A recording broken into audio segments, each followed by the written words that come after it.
My friend's sister took a welder to her own doorframe. Then she looked me dead in the eye and said, "You're not getting past me without talking first." That's the day I learned that sometimes people will do crazy things just to get you to open up. So here's the full story of what led to that moment, why she did it and what happened after. But more importantly, I'm going to break down why someone would go that far, what it teaches us about avoiding hard conversations, and how you can stop problems before they turn into welded doors. Let me back up a little. A few months ago, my friend Jake and his sister Sarah were super close. They lived together in a small house, and I was over there all the time. But something started changing. Sarah got quiet. She stopped coming out of her room when I came over. At first, I thought she just didn't like me anymore.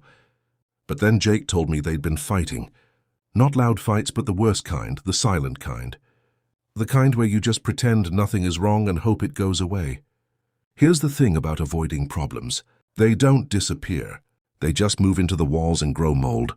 And that's exactly what happened with Jake and Sarah. The issue was small at first.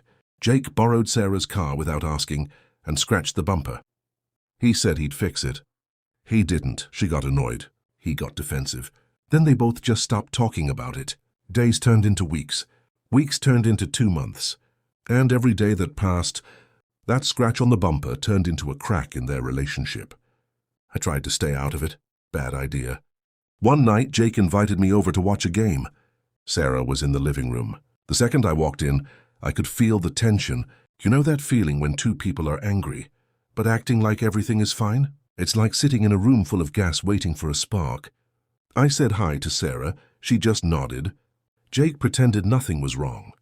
We started watching the game, but nobody was really watching. Sarah was scrolling her phone, but her jaw was tight.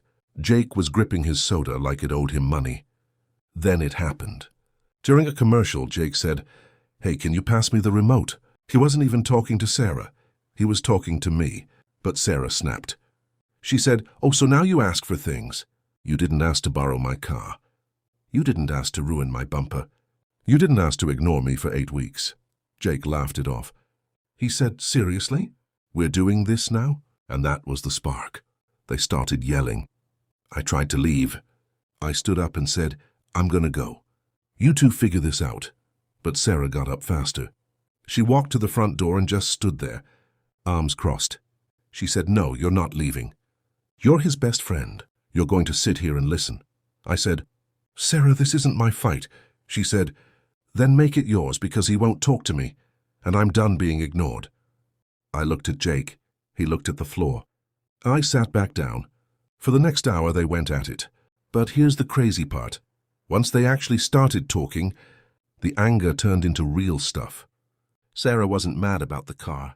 She was mad that Jake never took responsibility for anything. Jake wasn't mad about her yelling.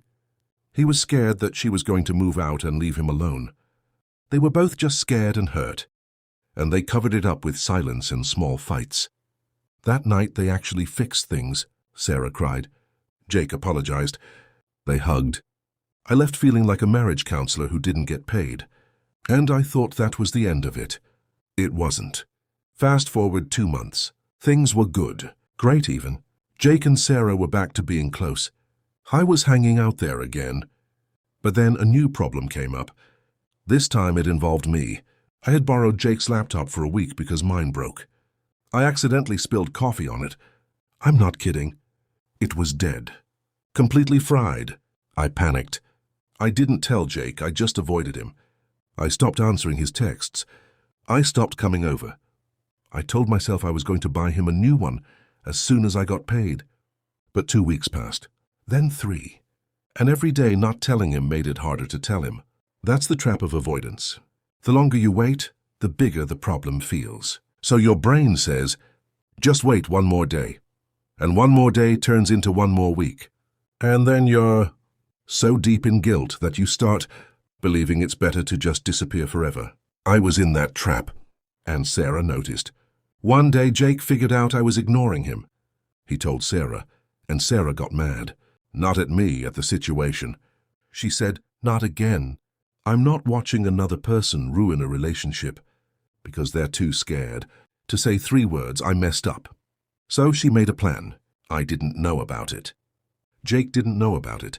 She called me and said, "Hey, I need help moving a couch. Can you come over tomorrow at 6?" I said yes because I felt guilty about avoiding Jake, and helping his sister felt like a small good deed. I showed up at 6. The door was unlocked.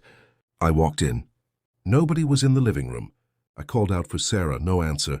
I called out for Jake, nothing. Then I heard a sound from the back of the house. A grinding noise, like metal on metal. I followed it. It was coming from Sarah's bedroom. I opened the door, and there she was. Sarah was kneeling in front of her own door with a small welder. Not a huge industrial one of those little portable stick welders. Her dad left in the garage, and she was running a bead of weld along the metal hinges and the door frame. I said, "What are you doing?" She didn't even look up. She finished the last spot weld, stood up and turned to me. Her face was serious but not angry. She pointed at the door. She said, "That door is now part of the wall. You can't open it. And the only way out of this house is through the front door behind me. But I'm standing here, and you're not getting past me without talking first." I laughed. I thought it was a joke. I tried to open her bedroom door. It didn't budge. She really welded it shut. I said, "Sarah, you welded your own bedroom door closed. You live here," she said.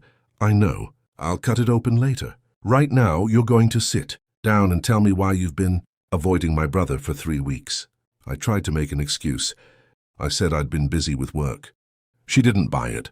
She said, "You're a terrible liar, and I know you too well. You borrowed something of his and broke it, didn't you?" My face gave it away. She sighed and said, "Just tell him. He's not going to kill you. He's going to be annoyed, yeah. But he's going to be more hurt that you disappeared." She made me call Jake right there. I called him.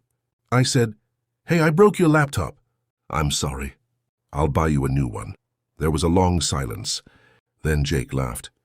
He said, "Dude, that laptop was already broken. The screen had a crack. I was going to throw it away. I only let you borrow it because I felt bad you didn't have one. I almost passed out. 3 weeks of hiding, 3 weeks of guilt, and the problem didn't even exist." Sarah heard the whole thing on speaker. She shook her head, walked to the front door and opened it. She said, "You can go now, but next time just talk. It's never as bad as you think." So what's the point of this whole crazy story? Why did I just tell you about a woman who welded her own door shut? Because it's the perfect example of an extreme solution to a universal problem. We all avoid hard conversations. We avoid telling a friend they hurt us. We avoid admitting we made a mistake. We avoid asking for help. And every time we avoid, the problem gets heavier. It's like carrying a backpack full of rocks. One rock is fine, but add a rock every day for a month, and you can barely stand up straight. Psychologists call this avoidance coping. It's when you deal with a threat by pretending it isn't there. And here's the scary part. It works in the short term. When you avoid a hard talk, you feel immediate relief. Your brain likes that relief, so it teaches you to avoid again and again. But over time, avoidance actually makes anxiety worse. A study from Harvard found that people who use avoidance coping have higher levels of stress and depression long term. The things you run from don't disappear. They just chase you slower. Think about the last time you had a hard conversation. Maybe you told someone you were upset, or you admitted you were wrong, or you asked for forgiveness. How did it feel right before you did it? Terrifying, right? Your heart races. Your palms sweat. Your brain screams, "Don't do it!" Now think about how it felt 5 minutes after. Lighter, right? Like you just put down that backpack. That's because hard conversations are like ripping off a bandage. The fear is almost always worse than the pain. But most of us don't rip it off.